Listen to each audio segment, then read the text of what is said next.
ധൂർത്തപുത്രൻ്റെ സഹോദരൻ പറഞ്ഞൊരു വാക്കാണ് 30-ാമത്തെ വാക്യം. അപ്പനോട് പറയുവാണ്, എന്നാൽ വേശ്യകളോട് കൂട്ടുചേർന്ന് നിന്റെ സ്വത്തെല്ലാം ധൂർത്തടിച്ച നിന്റെ ഈ മകൻ തിരിച്ചു വന്നപ്പോൾ അവനു വേണ്ടി നീ കൊഴുത്ത കാളയെ കൊന്നിരിക്കുന്നു. അതാണ് ധൂർത്തപുത്രൻ്റെ ജീവിതം. അങ്ങനായി പോയായിരുന്നു, അങ്ങനെ തകർന്നു പോയായിരുന്നു. വേശ്യകളോടൊത്ത് തെറ്റായ ബന്ധത്തിൽ ജീവിച്ച് ജീവിതവും സമ്പത്തും എല്ലാം തകർന്നു പോയി.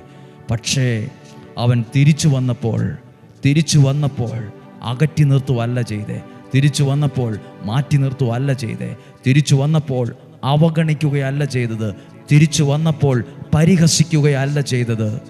അവനെ ചേർത്ത് പിടിച്ചു. നിങ്ങൾ എത്ര പാപിയായിക്കൊള്ളട്ടെ, അനുദപിക്കാൻ തയ്യാറാണോ? ദൈവത്തിലേക്ക് തിരിച്ചു വരാൻ തയ്യാറാണോ? ഒരു